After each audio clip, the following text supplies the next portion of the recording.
जब भी कोई हमारे सामने नकारात्मक बातें करता है, तो उसका सीधा असर हमारी सोच पर भी होता है। मुश्किल समय में ऐसी बातें करना हमारे आत्मविश्वास को बहुत कमज़ोर कर सकती है। इसलिए खुद पर भरोसा रखना चाहिए और सोच को सकारात्मक बनाए रखेंगे, तो ऐसी परिस्थितियों में भी सफलता हासिल की जा सकती है। दूसरों की नकारात्मक बातें कैसे असर करती है, इस संबंध में गौतम बुद्ध अपने शिष्यों को एक कहानी सुनाते हैं और उस कहानी के माध्यम से उनके जीवन से नकारात्मक सोच को हटाने की कोशिश करते हैं। गौतम बुद्ध कहते हैं कि अगर आपको कामयाब होना है तो अपने जीवन से नकारात्मकता को पूरी तरह से दूर करना होगा और अपने जीवन में सकारात्मकता इतना भर लेना है कि नकारात्मकता के लिए कहीं कोई एक छोटी सी जगह भी ना रहे। तभी हमें कामयाबी मिल सकती है। गौतम बुद्ध कहते हैं कि पुराने समय में एक राज्य में दो राजकुमार थे। एक दिन दोनों भाइयों ने शिकार पर जाने की योजना बनाई। राजकुमार कुछ सैनिकों को साथ लेकर जंगल की ओर निकल पड़े। जंगल में काफी दूर पहुंचने पर राजकुमारों को थकान होने लगी। तभी उन्होंने एक नदी दिखाई दी। राजकुमारों ने नदी किनारे डेरा डाला।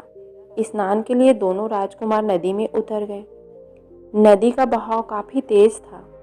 एक राजकुमार बहाव में बह गया और गहराई में पहुंच गया। किनारे पर दूसरा राजकुमार और सैनिक नदी के बहाव से डर गए और डूब रहे राजकुमार को बचाने की कोशिश भी नहीं कर पा रहे थे। किनारे पर खड़े खड़े सभी लोग यही बोल रहे थे कि अब राजकुमार नहीं बचेगा, नदी में डूब रहा है। राजकुमार भी इनकी बातें सुनकर कमजोर महसूस करने लगा। उनके साथ साथ हाथ पैर चलाना भी उसने बंद होने लगे। उसे खुद पर भरोसा नहीं रहा कि अब वो बच सकेगा कि नहीं। जब राजकुमार ने तैरने की कोशिश बंद कर दी तो वह नदी में तेजी से बहने लगा। किनारे पर बैठ सभी लोग राजकुमार की चिंता में निराश हो रहे थे। तभी कुछ देर बाद दूसरी ओर से एक साधु और उसके राजकुमार इन्हें आते हुए दिखाई दिया। किनारे पर बैठ सभी लोग प्रसन्न हो गए। उन्होंने राजकुमार से पूछा कि वह कैसे बचा। तब साधु ने कहा कि जब यह नदी में बहकर दूर चला गया तो वह अकेला था। इसे निराश करने वाली बातें नहीं थी। कोई भी इसका उत्साह कम करने वाला नहीं था। उसने खुद को यह समझाया कि वह नदी के बाहर निकल सकता है। सकारात्मक विचार आते ही ये ऊर्जा से भर गया। इसका उत्साह लौट आया।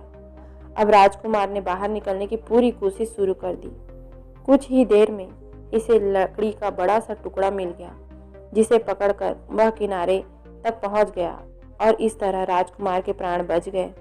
तो दोस्तों, रहने कोई छोटी सी कहानी है, लेकिन हमारे जीवन को सकारात्मकता से भर देगी। और उन्होंने अपने शिष्यों के साथ यह कहानी खत्म करते हुए उन्हें बताया कि हमें अपने जीवन में सकारात्मकता चाहिए, तो भी कामयाबी मिल सकती है। तो दोस्तों, कैसी लगी ये कहानी? अगर कहानी पसंद आई होगी तो मेरे चैनल को लाइक कर दीजिएगा, सब्सक्राइब कर दीजिएगा और शेयर भी कर दीजिएगा दोस्तों। धन्यवाद।